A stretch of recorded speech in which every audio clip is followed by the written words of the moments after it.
Hi folks, Thomas Fanelli here with Progressive Industries.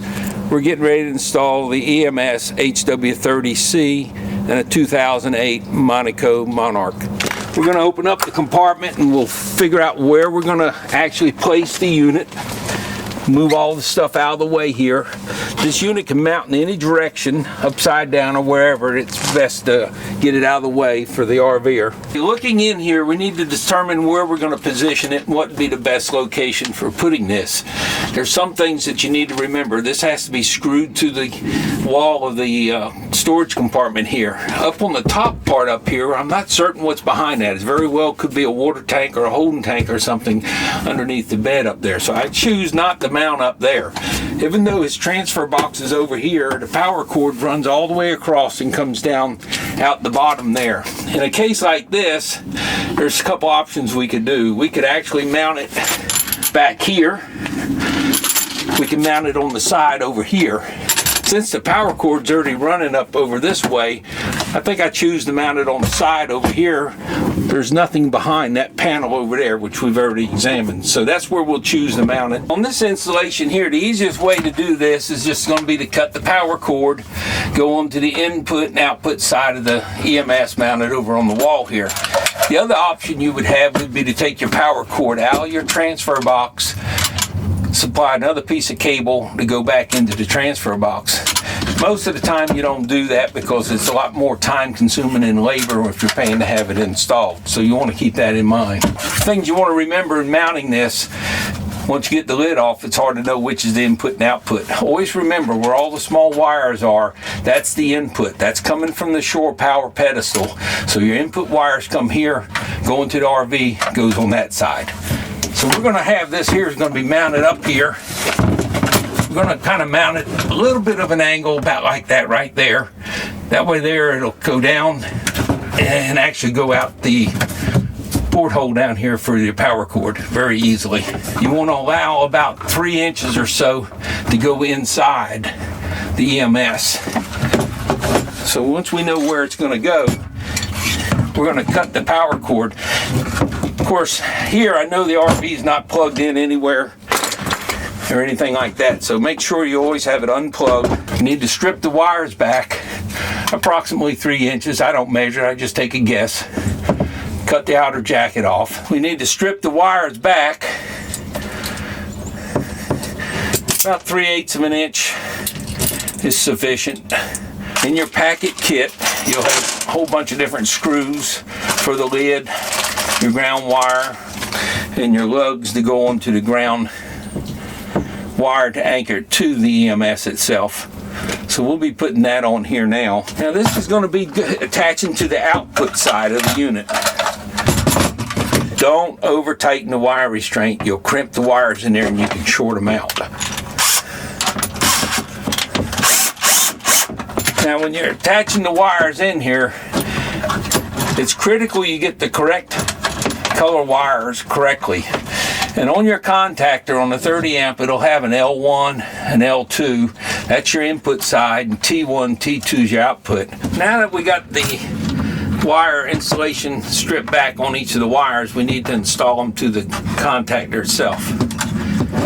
Making sure the black wire goes to the T1 on the contactor after you install the sensor around the wire. And remember, there's a little arrow on the sensor, and that has to be closest to the contactor.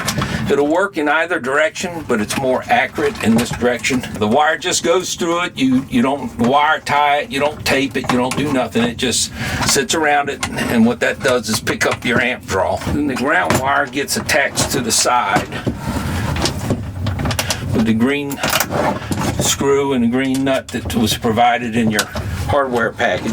That'll be what your output side of your installation roughly looks like right there. Now we're going to work through the input side. That's the other side of the wire that we cut off. We need to cut off again about 3.5 inches or so. Again, on the input wire, we're going to have to strip the outer jacket off about 3/8 of an inch. Doesn't have to be exact. And again, we're going to put the ground lug on the ground wire. Same as the output, you're basically doing the exact same thing.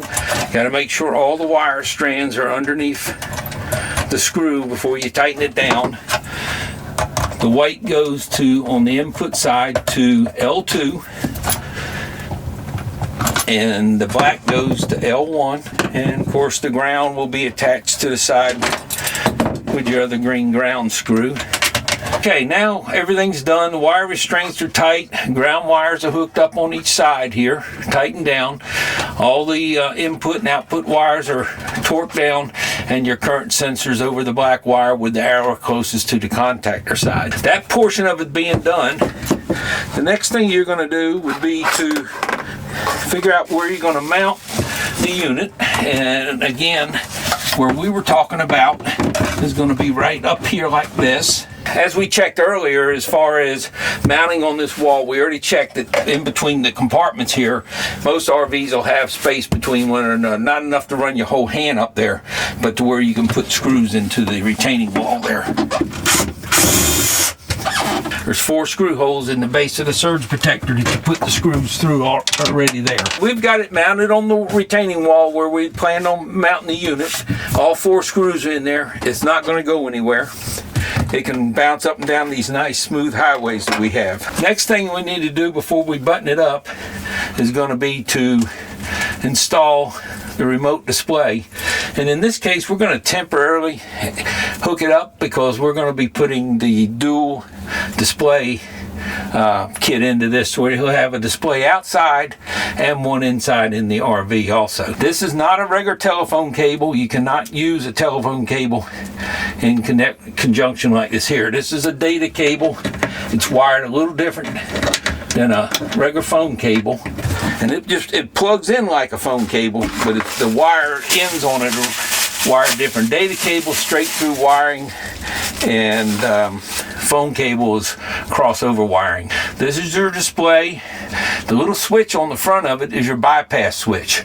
That switch should always be down, and it will always read your information on the screen. It's going to scroll 7 days a week, 24 hours a day for you. Never push it up into bypass without knowing why, because if you put it in bypass, you disconnect all your features, and if there's anything bad, it's coming into your RV. It's just like not having the unit there. The reason for the bypass is if something goes wrong with this electronic board, we can get your power until we get your new parts to you. This unit does not have to ever come back out. It's all field serviceable. All the parts come in and out. You don't have to send it back to the factory. You don't have to jerk it out and bypass wiring it or anything. You can always get your power if you call us. If you're having a problem, we'll get you up and running. With our tech support 7 days a week, if you think you have a problem, put a call in. We'd be glad to help you. Finding a spot for the display is also critical. You need to be able to see the display from outside here, mounting it in the compartment without crawling down into the unit. Mounting it up here again is out of the question because I feel as though there's a water tank behind there. Mounting it over here, up here, is really too high, and you'd have to bend down too much. But if we put it right down here, this here will be to where the customer can see the unit when he first plugs up, knows whether he wants to stay on that site, because when you get to your site, the first thing you want to do is plug up. If the power pedestal is okay, then you go ahead and do your jacks and your sewer hose and all the rest of the stuff. Otherwise, you don't have to do all that and have to take it all back up. So he'll be able to see it out here, and then we'll be installing the extra remote kit to where he'll also be able to see the information inside the RV. This also has 2 mounting holes on it. You can either do that or you can put Velcro behind it, whatever works best for your application. Attached the lid to it permanently now. Job's complete. Ready to have full protection, and happy camping down the road.